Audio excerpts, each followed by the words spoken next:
run away.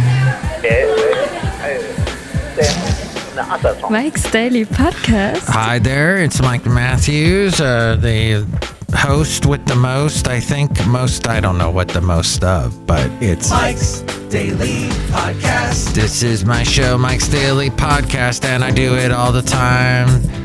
Just about every day. Hey, I've been doing a lot of them. What can I say? I've had a lot to say, I guess. But, and you've had a lot to listen to, so there you go. It all works out in the end. Yay. That was my song. Not much in the rhyming world, but... Mike's Daily Podcast. But why rhyme? Why waste time rhyming? All those poems Mike's that we had to read Daily that didn't rhyme. Podcast. Oh, this is a poem. Yeah! But it doesn't rhyme! Sorry. I think now that we've established that. I was having a discussion today with someone who is not a conspiracy theorist about anything related to vaccines or elections. Oh, but when it came to the Academy Awards and what happened on Sunday night, oh, he definitely thought there was a conspiracy going on. That it was something to boost the ratings. That's interesting. I think Kareem Abdul-Jabbar had something to say today about all of it. That was very well put.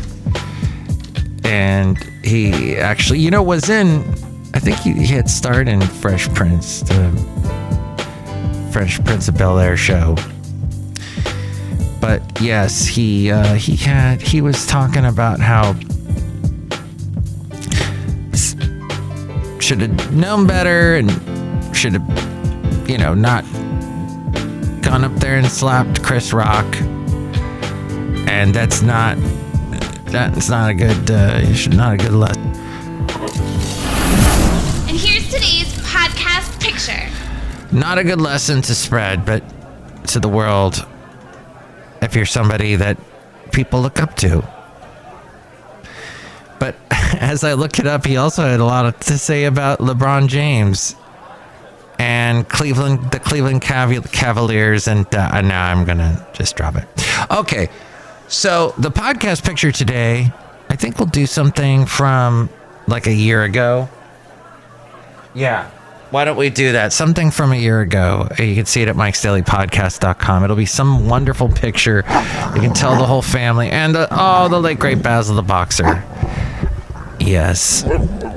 He and I did many a fun trip in the world. And that's what he was saying. Lots of trips. Everyone loves a good joke. But when the joke's on you, it can be hard to know how to react in the moment. Keeping her cool and laughing it off is usually the best response. If you can't laugh at yourself, who else can you... What can you laugh at in the world if you can't laugh at yourself? I think is what I'm trying to say. But how do you know that if the joke hits a little too close to home? It's not always easy. So here are some tips. Consider the joke's intent.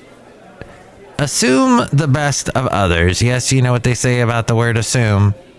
But try to remember that most jokes are good-natured attempts at being funny. Sometimes we take the cheapest route to funny, and that sometimes takes the form of taking a shot at someone. If the shot's aimed at you, try to remember that person is just trying to be funny. That's what I think a lot of people, when they think about the situation with Will Smith and Chris Rock, they're like, wait a minute, aren't they friends? Didn't they, they got popular in the 90s the same way? One had his own TV show, was discovered by Quincy Jones. The other was discovered by Lorne Michaels. It got popular on Saturday Night Live, then later made movies, and they both had their own routes to success. And And I guess it just, you would think, that's funny, but it's something snapped in Will Smith. And there you go. And he couldn't avoid it. No, he could have avoided it if he really tried, I think is what a lot of people would say. But if the shot's aimed at you, try to remember that person is just trying to be funny. It's probably about him or her more than about you. And Chris Rock, his whole career has been about, he makes fun of people. He makes fun of everything. He makes jokes. The joke may have been good-natured, but worded poorly. Or perhaps, and I didn't catch the part until today. I did, where he's like, "Man, I'm talking about." He said, "G.I. Jane. It's a G.I. Jane joke." He's trying to explain and smooth it over after the slap has been delivered. Or perhaps the Joker misjudged how sensitive you are about a particular topic. Sometimes people joke about sensitive topics, intending to show support for those who need it most or lighten the mood. And yes, that is taking the side, taking the point of view of the person that gave the joke, who made the what may have ended up becoming an insult. And taking that person's side. But really, it is about considering the Joker's intent. Then consider the setting. Pick up on the atmosphere. If the joke was meant to be lighthearted without intent to hurt you or anyone else, then you could be lighthearted right back. You may tease the Joker back to keep the dialogue going, or smile and brush it off. Who's going to take the high road?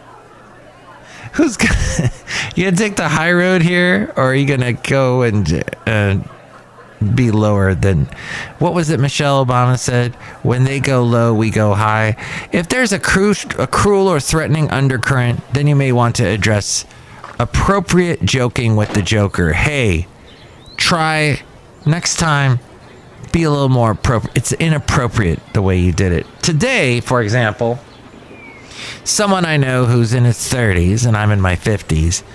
He's just sitting there in my office. I'm trying to get work done. And he's basically picking on me and going, "Mike, oh, wow. What movie came out when you were a kid? Oh, wow. That's how old you are? Look, these are old movies." And just went on and on and on about my age. And I didn't say anything for a while. And then after a while, I said, "You know what? He has gone on long enough." And I said to him, "Enough, get out of my office." And he's going, "It's all a joke, Mike." Wah! That kind of thing. Just kind of laugh it off. But you know what? It's like, man, you got to understand. The dynamic of our relationship is I'm the old one, you're the young one. Someday, it's going to be flipped. Some young punk is going to be talking to the old crusty dude. And, you're going to want to understand you're going to be the old crusty dude. And there's going to be the young punk going, "I'm looking at my phone." Good for frickin' you. So, at some point you have to address that, I guess. But consider the source. Some people are simply goofy. Or are well-meaning, but not good at wording things. In these cases, it may be better to let it slide. A friend may have a particular acerbic wit. Recognize that this is just part of their humor. They mean no harm. We have less than desirable traits. We all do. An overly sarcastic friend isn't likely to make major personality changes. So there's no benefit to getting upset and potentially harming relationships, unless you want to. I had a very sarcastic friend, and I finally said enough. After having a friendship with him for about 10 years, I told him, I'm done. You cannot seem to be pleasant at all. But what really stunk was, one-on-one, he was a great guy. But as soon as our friends got around, he just was like, let's pick on Mike the whole time, picking on him. And I said, you know what? I got better things to do. Oh, and the other thing this guy used to like to do, because he was a sick individual, was he used to like to call me as early as he possibly could, like 4 a.m.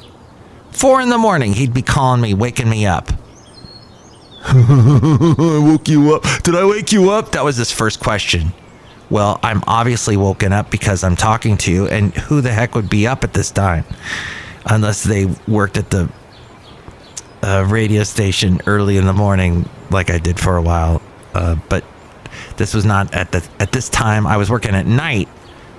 So particularly, I'd be going to bed at about 4 a.m. He'd call me up. Wake you up?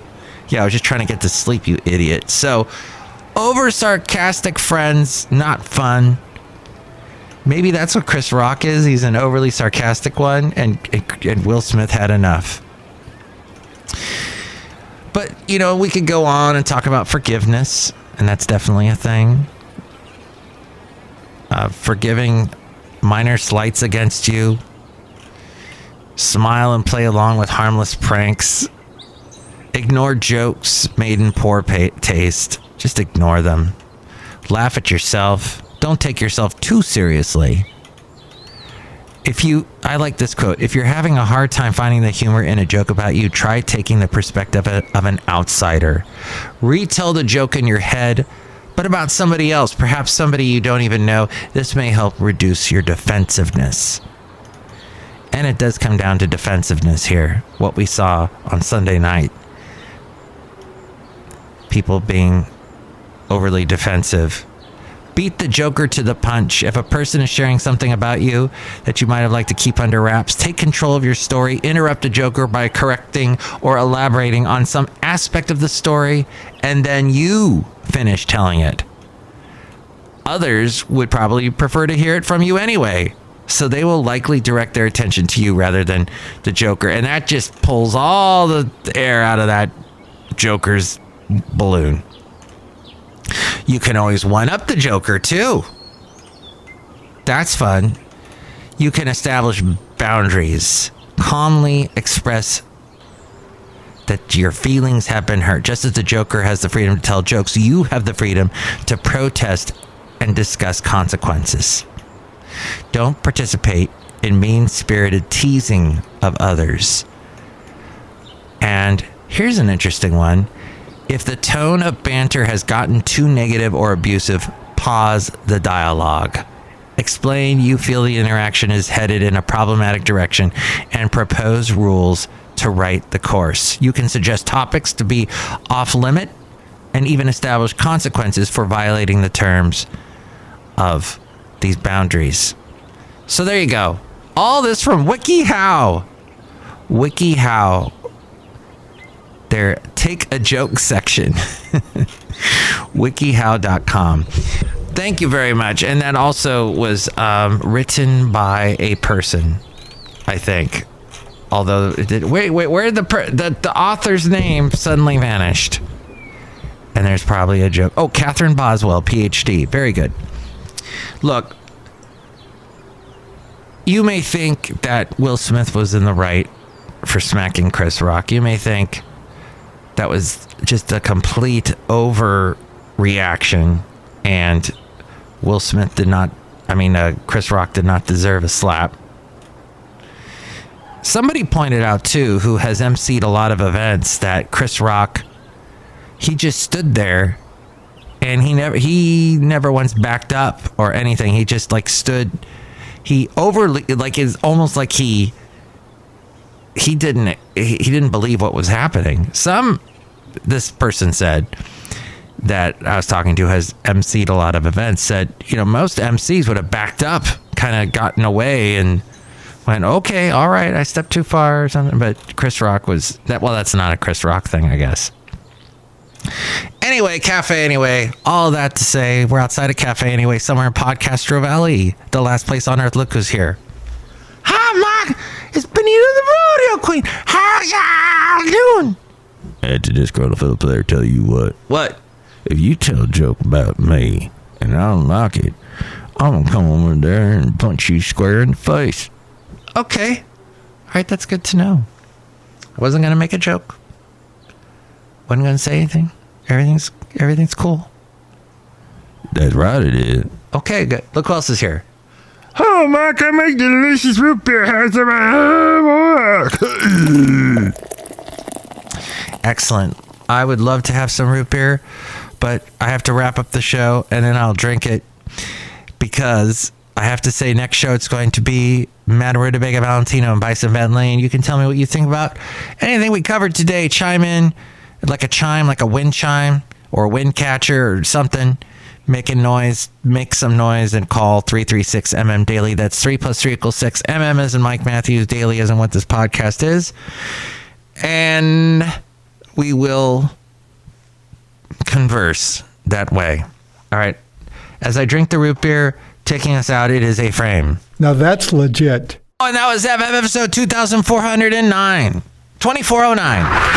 Mike's Daily Podcast is written and produced and performed by Mike Matthews. His podcast is super easy to find. Download or listen to his show and read his blog at mikesdailypodcast.com. Email Mike now at mikesdailypodcast@gmail.com. See you tomorrow. Bye!